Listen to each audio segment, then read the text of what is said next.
going on? I'm Scott from Koenig with somebody that doesn't really need an introduction. Chris from BIFB. What's up? What's up, man? So we're here at SEMA 2022. We use the R69 in our booth. You know all about this car because you have watched all these episodes on Chris's channel. Well, let's give him a quick run around the car first. Yeah, right. So we know that this is a full R35 running gear. Yep. Right. Yep. The body off of the R34 GT-R, and then cut the body off this R35 GT-R, and then put the R34 on top of the R35. Sew it up at the seams. GTT, R34 GTT body, and we've used some different things. It looks like some Z-Tune replica fenders. Yeah, we had to widen it out because the R35 is like much wider than the R34. Right. So it's like 6 inches wider, I think, all around. Yeah. So we had to widen it out quite a bit. And you know, because I was always bugging you, can we get lower offset wheels, lower offset wheels? Well, and so that's the thing, like where a lot of people kind of get stuck, and we've talked about this before, but it was super difficult. We were threading the needle. Yep. Because what we were looking for is we could only really do a 9.5-inch width with a 35 offset, and just to boot, we had to make sure it was a 19 because R35 brakes are pretty high, right? Massive. Well, yeah. I mean, so they have the height there, so that's where we get stuck with that. So there's a reason that we were kind of stuck here. And if you look at the fitment of the wheels on the car, it's really not hard to figure out why we really couldn't run a B profile or anything else. I mean, all the wheel is here. That's it. And there's no spacers or anything. This is a bolt-on affair. Yeah. So let's talk about a couple things that happened during the course of the build. Modification-wise, the car's pretty stock, right? Except we cut it in half lengthwise, and then we shortened it up by 4.75 inches. Pretty stock. So then we had to get new drive shafts. Right. So stock. Very stock. Yeah, totally stock. Me using this one to cut this whole car apart, and it's worked like a charm. Oscar, we did it! We cut the GT-R in half. No, you know, a little bit of engine bits, a little tuning stuff to get a little bit more horsepower out of it. And we tried to keep the interior as stock as we could, but you have to, anytime you do a body swap, you got to put a roll cage in there just for safety. So we have that nice half cage. Our half cage is fully installed. It looks amazing. So our head won't get crushed if you roll over. Slightly important. Slightly important. And then other than that, you know, it's a lot of exterior work, though, a lot of fab work to bolt everything up the right way. So I think it's easy when you watch these series on YouTube to kind of get this feeling of, I could have done this way better. I could have done this so much better than he did.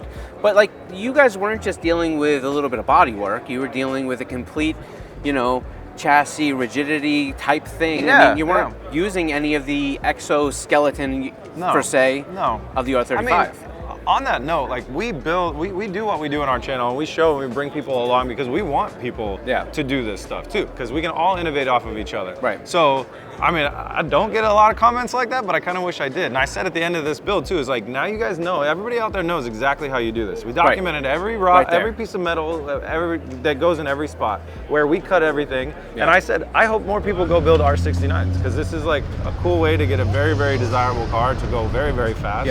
And honestly, it just worked out really great. Sometimes we have projects that they don't work out super great. And we don't tell everybody, hey, run outside and maybe try and build one. But this was one where I was like, I'm pretty proud of us showing the process, and I'd love for other people to take a swing at it. So the car is an R35. I mean, you get in it, and if you've ever driven a lot of R35s, there's a little spatial awareness thing that kind of happens, right? Because you feel that you're driving an R35, but you are no doubt not in an R35. Yeah, because you look at the door and you're like, that's an R34 door, and it's like, it's a a little closer. You notice that it is a little skinnied up. Well, whenever I get in a car, it's a little skinnied up. You know what I mean? It's an immediate reaction that happens right off the bat. But yeah, so that's the type of thing. So let's talk about this car from a standpoint of, what would you have done differently if you had to went back? You work on crazy time crunches. Is there anything about this car that you think, you know what, if I really had an unlimited amount of time, would I have done something different? Or you think you're like right on par? If we had unlimited amount of time, I think we'd tidy up a little bit more of the bodywork. Right. But we always decide in the beginning like what level of perfection we're going to go for. Okay, and this was meant to be a really usable car where if little things go wrong or whatever, it's not like no sweat off my brow. Hence the wrap. We could have got it painted midnight purple, but when you get a wrap and something goes wrong with it, you can just take another little piece of wrap and put it on there. We can redo a fender in a day, or actually 45 minutes, we can redo a fender, versus if it's painted midnight purple, your car's gone for 2 weeks, 3 weeks, a month. And then they got to color trim, matching and color matching it is a nightmare. So we make a lot of those decisions ahead of time and say, we don't build cars for the Riddler, that's not the game plan, we build cars to use them. So there's a little bit of body work that we would freshen up. What do you think? Yeah, they're probably aluminum drive shafts. I think it might be and in the long run, they should be carbon fiber. Right. But that's a really really small thing. You don't notice it all in the drivability. Right. But I think technically just on paper, that's one of those things that if you have the time to send it off to the specs and wait have this stuff done 4 months for it to be custom built, sure, go for it, yeah. So, and if at any point, if I ask you a question that you're like, don't really want to get into that, you just, what kind of budget does it take to put this car together? Because I mean, you probably went through some of that on your channel in some sort of way, but like, I don't know if I did. I'm happy to share it. Yeah. So GT-R prices skyrocketed For between like maybe the last time I bought a GT-R. I built a full wide body GT-R back in the day for $35,000, all said and done. That is not possible anymore. I was closer to $30,000 to buy a very, very crashed core of an R35 so what you even GT-R. needed to get subframes and stuff like that. The real we subframe had to was go destroyed. buy. We had to go buy a new subframe, fabricate frame rails, and do a bunch of that stuff. It was a lot of work just to get the engine running again.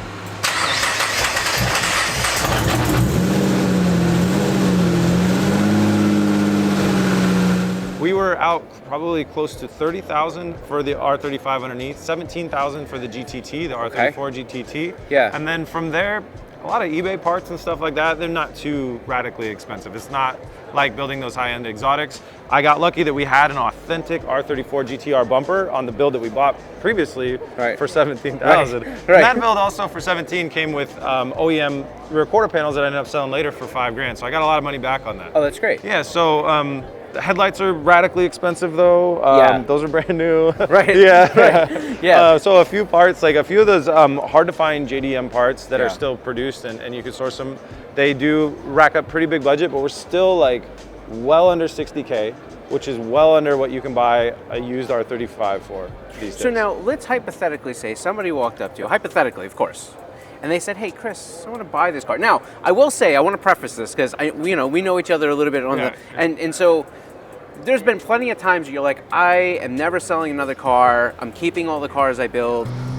Would this one potentially be for sale? Potentially. Not very easily. Right. There's always a price, but it would have to be like life-changing money because some cars we build and I don't get this immediate like attachment to them. Yeah. But you know what's going on in my personal life during this build as well. So it means a lot to me. So it would be like, you got to have like you money to roll up to me and like probably buy this car. Well, so I don't. So I'm not going to ask you how much it would be to buy the car. This car has a really, really important place in my heart. You guys know, shortly after I started this build is when I found out I had cancer. And throughout this build is when I was doing my surgeries and my treatments and stuff like that. And now I'm not out of the woods yet, but this build was what I always came back to when I came back to the shop. When I got done with surgery and I healed up, I came back to this. When I got done with treatments and I was good to work, I came back to this. And it's definitely the build that has taught me more than I could ever imagine that I still love building cars, and that given the choice to do anything with my time, building cars like this is what I choose to do, and I still have a huge love for it, and it made that very apparent to me. So for that reason, it's really, really something special. I think it's interesting that you can continue to take these things that are in your head, like the one-seater. You know, I listen to people and I read some of these comments, and I'm just curious to always see where people are at with certain things. You are not trying to make Concours d'Elegance vehicles. That's never been your goal, as long as I've known you, and I've known you when you had 50,000 subs. I know, you've always been on this up forever. Right? So like, what's interesting is that like you've always been the same way. Hey, listen, I just want to do cool things. I want to document what I'm doing. I want to show people when I make mistakes. I want to show people when I learn things that they could also learn.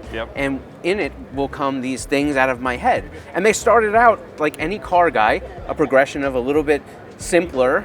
Simpler. Yeah, we were doing just like wide body kits on broken BRZs. Right. We're just going to do a quick engine swap. We're just going to make this turbo, right? And then they progress to crazy imagination things that come from this. I was not expecting that. It's a little faster than you think, right? And the jumpacan and the burntacan.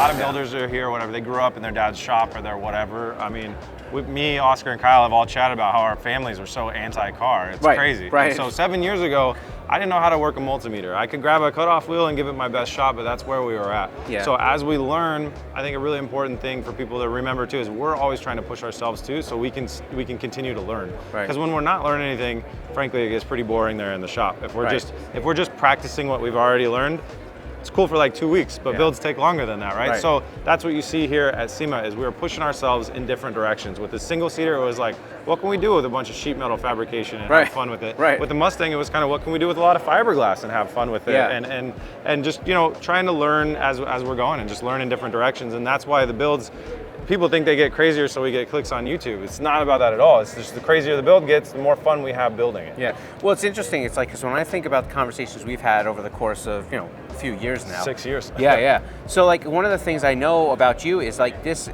is more about, I want to challenge myself, and now you got your boys. Yep. Which is like a big part of what's going on here. Like you get to continue to kind of live the dream of building cars, putting it on YouTube for everybody to see, but also working with your friends and providing them an employment source. Cheers, gentlemen. Family. The family. You have to say that, or Vin Diesel pops out of the side frame and beats the shit out of everybody. Oh, yeah. And so these imaginations and these crazy builds that you do, a lot of times it's like, well, what else can we just do? Right? So there's an enjoyment factor. Oh my God. Although I tell people that this is probably one of the more stressful jobs I think I've ever seen anybody do. Scott knows, because we talk behind the scenes, and he's like, how are you doing? I'm like, I'm doing. Like, well, I'll be like, yo, what's going on, Chris? And he's like, honestly, I slept a couple days ago, and I'm getting a little tired, right? And you've been going through plenty of stuff that people can follow on your channel, but it's kind of interesting to just watch you go from where you were to where you are now, and to know that, look, you're doing something that I would say no other YouTube channel in automotive space is doing. Yeah, we got bored with the normal, so we kept pushing the envelope, and that's just where we landed. Yeah, you push the envelope so hard sometimes that I'm looking at it like there's no way he's going to do this. But then at the end of it, you do. We love that. We really love that. I actually told my fans like a couple months ago, I was like, nobody's doubting us at this SEMA. Like nobody's writing in the comments, you can't pull it off, you don't have enough time, blah, blah, blah. Like nobody doubts us. I was like, I missed the doubting. Guys, if you doubt us, let me know, remind me. Because we're starting to not doubt ourselves either, and which means we go home after working 8 hours. We need to be working 16. So bring on, like, let us know that we're fucked. I remember this movie with Vince Vaughn. There was a breakup movie, right? Oh yeah. And they had this thing about doing these tours, and they were like, hey, our plan is to go land, air, and sea. so I know that we got the land part covered. We got the boat part. The sea part is on its way to being completed. Is there an air portion to this that's coming? Okay, yeah, there is. Okay. Oh, no, I didn't realize B is for blew something up here. Well, you know I don't like flying, right? I understand. Okay, so we're not going to build a plane. Right. So, what? I would say that's probably a pretty good idea. Not to be offensive, But if anybody looks into what's called like the wing and ground effect, it's a way to make boats fly. And jet boats have been really popular lately, right? Oh my God, And we're 100 miles away from the beach, and they can go like 40 miles an hour, pretty good. And they just fly like 4 feet off the ground. So we'll see how the boat goes. But next summer, if we have the time, we have the plans, I have the engineering, I have the ability to figure out how to do this. But when they crash, it's like really not pretty because they just dig a wing into the ground. But yeah, we may build a flying jet boat. And again, just to prove to people we can. Nobody needs a fucking flying jet boat. I promise you, I had no idea. Yeah, that was not a prepped question.